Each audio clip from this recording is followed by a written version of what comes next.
Good afternoon students. तो आज हम हमारा सेकंड सेक्शन स्टार्ट कर रहे हैं जो कि एलपीपी पे बेस्ड है। उसमें फर्स्टली क्या है कि एलपीपी क्या है, एलपीपी बताओ, उसकी डेफिनेशन, फिर ऑब्जेक्टिव फंक्शन क्या होता है, फिर हमारी कुछ और डेफिनेशंस आती हैं, ठीक है। उसके बाद ग्राफिकल सॉल्यूशन आता है, सबसे पहला मेथड एलपीपी को सॉल्व करने का। तो हम स्टार्ट करेंगे एलपीपी से। जैसा कि आप एलपीपी पहले फर्स्ट वाले चैप्टर में भी पढ़ चुके हो। क्या होता है LPP? The general LPP calls for optimising, maximising and minimising a linear function of variables called the objective function subject to a set of linear equation or inequalities called the constraint or restriction। जो हमारी LPP होती है वो क्या करती है, किसी linear function को ऑप्टिमाइज्ड करती है, या तो उसको मैक्सिमाइज करती है या मिनिमाइज करती है, ठीक है। उस लीनियर फंक्शन के बहुत सारे वेरिएबल्स होते हैं और उन वेरिएबल्स पे क्या होती हैं, कुछ सेट ऑफ लीनियर इक्वेशंस, मतलब कॉन्स्टेंट होते हैं, सेट ऑफ कॉन्स्टेंट। और किस फॉर्म में होते हैं वो? लीनियर इक्वेशन या इनइक्वालिटीज़ की फॉर्म में होते हैं, ठीक है। और उन कॉन्स्टेंट को सेटिस्फाई करा के हमारा जो लीनियर फंक्शन है, जिसको हम ऑब्जेक्टिव फंक्शन बोलते हैं, उसको क्या कराती है? ऑप्टिमाइज कराती है। वो होती है हमारी एलपीपी। या हम कह सकते हैं कि जो एलपीपी है उसमें जो वेरिएबल्स होते हैं उनके बीच में जो रिलेशन होता है वो कैसा होता है? लीनियर होता है, ठीक है। और उन वेरिएबल्स को कुछ कंडीशंस के ऊपर सेटिस्फाई करा के हम ऑब्जेक्टिव फंक्शन की वैल्यू है उसको क्या करते हैं? ऑप्टिमाइज करते हैं। ऑप्टिमाइजेशन में क्या क्या आता है? मैक्सिमाइजिंग और मिनिमाइजिंग। मैक्सिमाइजिंग हम किसको करते हैं? प्रॉफिट को। मिनिमाइज करते हैं हम टाइम और कॉस्ट को, ठीक है। अब उसके बाद देखो, उसके बाद क्या था? Objective function. ऑब्जेक्टिव फंक्शन हमारा क्या होता है कि a function of certain variable which is to be optimise subject to given condition on the variables of a function is called objective function of the problem. एक ऐसा function जिनके कुछ variables होते हैं और जिसको हमें क्या करना होता है? ऑप्टिमाइज करना होता है। किसके अकॉर्डिंग? उसके अकॉर्डिंग जो कुछ कंडीशन उसमें गिवन होती है उन वेरिएबल्स पे, ठीक है। तो उसको बोलते हैं हम ऑब्जेक्टिव फंक्शन। उसके बाद है कॉन्स्ट्रेंट्स। कॉन्स्ट्रेंट क्या होती है हमारी? ये कुछ रिस्ट्रिक्शन और कंडीशन होती हैं हमारे वेरिएबल्स पे। वो क्या क्या हो सकती हैं? जैसे कि रिसोर्सेज पे, लाइक कैश इन हैंड, हमारे पास कितना कैश है, प्रोडक्शन कैपेसिटी कितनी होनी चाहिए, मैन पावर कितना होना चाहिए, टाइम और मशीन कितनी होनी चाहिए। तो ये सब क्या है? रिस्ट्रिक्शन होती हैं हमारी वेरिएबल्स पे ऑब्जेक्टिव फंक्शन के ऊपर, ठीक है। जो हमें क्या करानी होती है? सेटिस्फाई करानी होती है, जिससे क्या होता है? हमारा ऑब्जेक्टिव फंक्शन क्या होता है? ऑप्टिमाइज हो जाता है, ठीक है। which are to be allocated among various competing variables in the form of linear equation and inequalities are called constant। और जो ये रिस्ट्रिक्शन और कंडीशन होती हैं इनको हम किस फॉर्म में लिखते हैं? लीनियर इक्वेशन या फिर इन इक्वेशंस के फॉर्म में लिखते हैं। तो ये क्या हो जाते हैं? कॉन्स्टेंट होते हैं हमारे प्रॉब्लम्स के, ठीक है। अब उसके बाद कुछ और डेफिनेशन आती हैं, जैसे फिजिबल सॉल्यूशन क्या होता है, बेसिक फिजिबल सॉल्यूशन क्या होता है, वो अब हम आगे करेंगे। तो ये हमारी डेफिनेशन है, देखो, फिजिबल रीज़न। अब फिजिबल रीज़न क्या होता है? The reason in which all the given constants, ये कॉन्स्टेंट नहीं है, ये कॉन्स्टेंट्स हैं, ये गलती से लिखे हुए हैं, constants are satisfied is called the feasible region. Feasible region वो रीज़न होता है जिसमें हमारी जितनी भी कंडीशन गिवन है वो क्या हो जाती हैं? सेटिस्फाई हो जाती हैं, उसको हम बोलते हैं फिजिबल रीज़न। मतलब कि जितनी भी हमारे कॉन्स्टेंट हैं वो कहाँ पे सेटिस्फाई होते हैं? इस फिजिबल रीज़न में, ठीक है। अब देखो फिजिबल सॉल्यूशन क्या होता है? A set of values of the variable x1 x2 up to xn+m of a LPP which satisfy the set of constraints and non-negative restriction is called a feasible solution of the problem। Feasible solution of the problem क्या होता है कि ये एक set of values होती है variables की। Variables हमारे कहाँ से कहाँ तक लाई कर सकते हैं? x1 x2 up to xn+m किसी एलपीपी में, जो क्या करें? सेटिस्फाई करें जो सेट ऑफ कॉन्स्ट्रेंट्स हैं, कॉन्स्ट्रेंट्स उनको क्या करें? सेटिस्फाई। और जो नॉन नेगेटिव रिस्ट्रिक्शन है, तो वो होता है हमारा feasible solution of the problem. ठीक है, जो सेट ऑफ वैल्यूज़ होती हैं वेरिएबल्स की, वो सेटिस्फाई करें किसको, सेट ऑफ कॉन्स्टेंट को और नॉन नेगेटिव रिस्ट्रिक्शन को, वो होता है हमारा feasible solution of the problem. अब आता है बेसिक सॉल्यूशन क्या होता है। A basic solution to Ax is equal to B, Ax is equal to B वाली मैट्रिक्स हम LPP की फॉर्मुलेशन में पढ़ चुके हैं। ठीक है, मैथमेटिकल फॉर्मुलेशन जो की थी।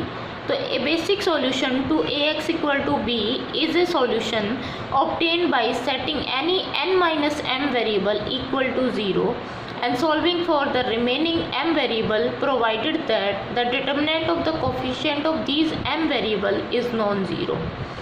तो ये क्या कह रहा है कि बेसिक सॉल्यूशन जो होता है हमारा Ax इक्वल टू बी का, उस सॉल्यूशन को हम कैसे ऑब्टेन कर सकते हैं कि जो n-m वेरिएबल्स हैं उनको हम 0 के इक्वल पुट करेंगे और जितने हमारे बच जाएंगे उन वेरिएबल्स को क्या करेंगे, उनका डिटर्मिनेंट लेंगे। मतलब वो जो वेरिएबल्स m वेरिएबल्स बचे वो हमें क्या प्रोवाइड कराएंगे, जो determinant of the coefficient of these m variable is non zero. तो ये जो m वेरिएबल बचे इनका जो डिटर्मिनेंट होगा वो क्या होगा, नॉन ज़ीरो होगा। The m variable are called the basic variable, और इन m वेरिएबल्स को क्या कहते हैं, बेसिक वेरिएबल्स। ये सब आपको क्वेश्चन के अकॉर्डिंग सब समझ में आ जाएंगे कि बेसिक सॉल्यूशन क्या होता है, फिजिबल सॉल्यूशन क्या होता है। जब हम क्वेश्चन करेंगे ना तो उनमें डेफिनेशन क्लियर हो जाएंगी आपको। तो इसने क्या कहा कि बेसिक सॉल्यूशन वो होता है कि Ax इक्वल टू बी, ये हमारी मैट्रिक्स फॉर्म है। जब हम इसका सॉल्यूशन ऑब्टेन करते हैं तो जो n-m वेरिएबल्स हैं उनको 0 के इक्वल पुट कर देंगे और जो बाकी रिमेनिंग m वेरिएबल्स हैं उनका डिटर्मिनेंट का जो कोफिशिएंट आएगा वो क्या आएगा, नॉन ज़ीरो आएगा। तो ये जो m वेरिएबल्स हैं इनको हम कहते हैं बेसिक वेरिएबल्स। ठीक है, जिनसे हमें क्या मिलता है, basic solution. For example consider LPP of m linear constant in n variables. हमने एक LPP मान ली जिसके m तो क्या है, कॉन्स्टेंट है, और n क्या है, वेरिएबल्स हैं। ठीक है, m कंडीशंस है, n वेरिएबल्स हैं। The number of basic solution, तो उसका बेसिक सॉल्यूशन कैसे ऑब्टेन करेंगे हम, वो करेंगे n-m, क्योंकि हम n- को क्या कर रहे हैं, इक्वल टू 0 कर रहे हैं। तो ये क्या हो जाएगा, इसका कॉम्बिनेशन निकाल दिया, factorial n divide by factorial n-m factorial. जब n-m करेंगे तो क्या बचेगा, m। ठीक है, अब देखो बेसिक फिजिबल सॉल्यूशन क्या होता है। ये तो था बेसिक सॉल्यूशन, अब बेसिक फिजिबल सॉल्यूशन क्या होता है। A basic feasible solution which also satisfy non negative restriction. Basic feasible solution वो होता है जो हमारी नॉन नेगेटिव रिस्ट्रिक्शन थी ना, मतलब कि जितने भी हमारे वेरिएबल्स x1 x2 xn वो क्या होंगे, ग्रेटर देन 0 होंगे, ग्रेटर देन इक्वल टू 0। तो ये इस कंडीशन को भी सेटिस्फाई कराएगा जो बेसिक फिजिबल सॉल्यूशन होता है। That is all basic variables are non negative. तो इसके दो टाइप होते हैं बेसिक फिजिबल सॉल्यूशन के, वो देखो क्या क्या हैं। पहला है degenerate basic feasible solution, non degenerate, ये है नॉन। ठीक है, ये आगे डीजनरेट आएगा, ये है non degenerate basic feasible solution. तो it is a basic feasible solution with exactly m positive excise that is all basic variable are positive. तो इसमें क्या होता है नॉन डीजनरेट में कि इसमें हमें एग्जैक्टली m पॉजिटिव एक्साइज मिलेंगे, मतलब जो हमारे वेरिएबल्स थे ना वो क्या मिलेंगे, m पॉजिटिव मिलेंगे। ठीक है, m वेरिएबल क्या होंगे, पॉजिटिव होंगे। दैट इज़ जो ऑल बेसिक वेरिएबल, मतलब m क्या थे, हमारे बेसिक वेरिएबल थे। अभी हमने डेफिनेशन में पढ़ा था कि जो m है वो क्या रहेंगे, नॉन नेगेटिव रहेंगे, और वो क्या रहेंगे, बेसिक वेरिएबल। तो हमारे जो बेसिक वेरिएबल हैं वो क्या आएंगे इसमें, पॉजिटिव। तो इसका मतलब क्या है, non degenerate basic feasible solution. ठीक है, एग्जैक्टली m पॉजिटिव एक्साइज मिलेंगे, मतलब जितने भी हमारे बेसिक वेरिएबल हैं वो क्या रहेंगे, पॉजिटिव रहेंगे। उसके बाद है degenerate basic feasible solution. A basic feasible solution is said to be degenerate if one or more basic variable are 0। इसने कहा क्या कहा कि अगर हमारा एक या एक से ज़्यादा बेसिक वेरिएबल, मतलब जो ये m हमारे बेसिक वेरिएबल से, इनमें से अगर एक या एक से ज़्यादा वेरिएबल्स क्या हो जाएं, 0 के इक्वल हो जाएं, तो वो होता है हमारा डीजनरेट बेसिक फिजिबल सॉल्यूशन। ठीक है, अब उसके बाद आता है optimum basic feasible solution. A basic feasible solution which optimise the objective function is called optimum basic feasible solution. Optimum basic feasible solution क्या होता है, जो हमारे ऑब्जेक्टिव फंक्शन को क्या करे, ऑप्टिमाइज करे, तो वो हमारा हो गया ऑप्टिमम बेसिक फिजिबल सॉल्यूशन। अब अनबाउंडेड सॉल्यूशन क्या होता है, a basic feasible solution is said to be unbounded when the value of the decision variable in the linear programming is permit to increase indefinitely without violating the feasibility condition. Unbounded तब हो जाएगा जब हमारा जो मतलब जो value आएगी हमारी डिसीजन वेरिएबल्स की, जो डिसीजन वेरिएबल हमारे होंगे उनकी जो वैल्यू आएगी एलपीपी में वो क्या करेगी, इंक्रीज़ करेगी इनडेफिनेटली, ठीक है। और जो वो हमारी जो फिजिबिलिटी की कंडीशन है उसको वायलेट भी नहीं करेगी। तो उस टाइम पे हमारा सॉल्यूशन क्या हो जाएगा, अनबाउंडेड, जब हमारे डिसीजन वेरिएबल्स की वैल्यू क्या हो जाए, इनफाइनाइट, ठीक है। Here the objective function value can be increase infinitely. तो यहाँ पे ऑब्जेक्टिव फंक्शन अगर डिसीजन वेरिएबल्स ही इनफाइनाइटली इंक्रीज हो रहे हैं तो ऑब्जेक्टिव फंक्शन की वैल्यू भी क्या करेगी, इंक्रीज करेगी इनफाइनाइटली। अब इन डेफिनेशन को समझने के लिए हमारे पास ये क्वेश्चन है। अब देखो, obtain all basic feasible solution for the following LPP. हमें बेसिक फिजिबल सॉल्यूशन ऑब्टेन करना है इस एलपीपी का। वो कैसे करेंगे, minimum z equal to -x1 + 3x4, ये हमारा ऑब्जेक्टिव फंक्शन हो गया। सब्जेक्ट टू कंडीशंस, ये हमारी कंडीशंस हो गई।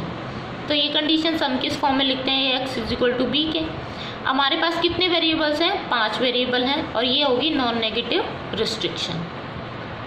सॉल्यूशन देखो, the given system of equation या constant can be express as.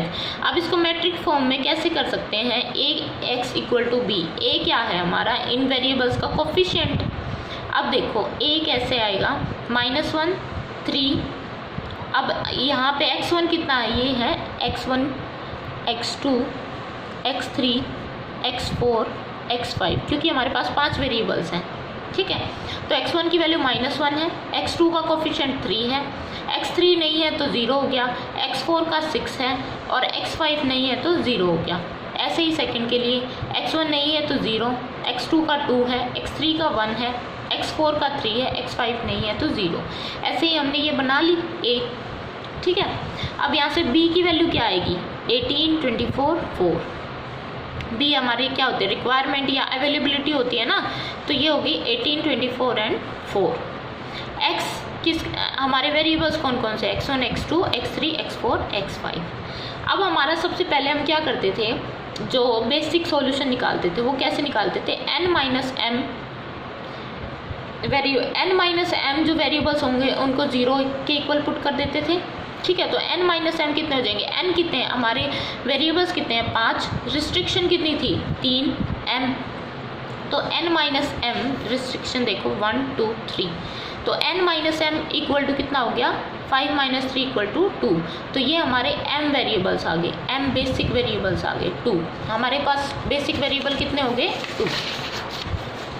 इसके बाद देखो फिजिबल सॉल्यूशन। तो जो हमारा फिजिबल सॉल्यूशन आया किसका, x1 x2 x3 x5 का, वो आएगा 15 5 5 3 2 इज़ द फिजिबल सॉल्यूशन। 15 5 5 3 2। तो ये सॉल्यूशन हमारा कैसे आएगा, ये जब आता है फिजिबल सॉल्यूशन जब हम हमारे n माइनस m वेरिएबल्स को क्या कर रहे थे, 0 के इक्वल पुट कर रहे थे, और हमारे पास वेरिएबल्स जो बेसिक वेरिएबल बच रहे थे वो कितने बच गए थे, 2। तो ये जो हमारे पास 5 वेरिएबल हैं, यहाँ पे 5 वेरिएबल्स हैं हमारे पास, x1 x2 x3 x4 x5। इनमें से किन्हीं भी 3 वेरिएबल्स को इक्वल टू 0 पुट कर देंगे। मान लिया हमने x3 x4 और x5 को इक्वल टू 0 पुट कर दिया, बच गए हमारे पास क्या, सिर्फ 2, x1 एंड x2। तो यहाँ पे देखो ये -x1 था +3x2 +6x4, ये तो हो गया 0, ठीक है। -x1 + x2 = 18। इनमें से भी हम क्या करते हैं, वैल्यू पुट कर देते हैं x1 x2 की। अब यहाँ से देखो कोई ऐसी टर्म देखो, ये वाली देखो, यहाँ से x4 equal to 0, x5 equal to 0, तो x2 किसके इक्वल आ जाएगा 4 के। अब x2 की वैल्यू यहाँ पुट करेंगे तो माइनस x1 प्लस 3 इंटू 4 कितना हो गया 12, minus x1 plus 12 equal to 18, तो ये क्या हो गया minus x1 equal to 18 minus 12 कितना बच गया 6, माइनस किसका पॉजिटिव, तो x1 इक्वल टू -6। ऐसे ही ये सारी वैल्यूज़ निकल जाएंगी हमारी, जो हमें क्या देंगी सॉल्यूशन देंगी। ठीक है।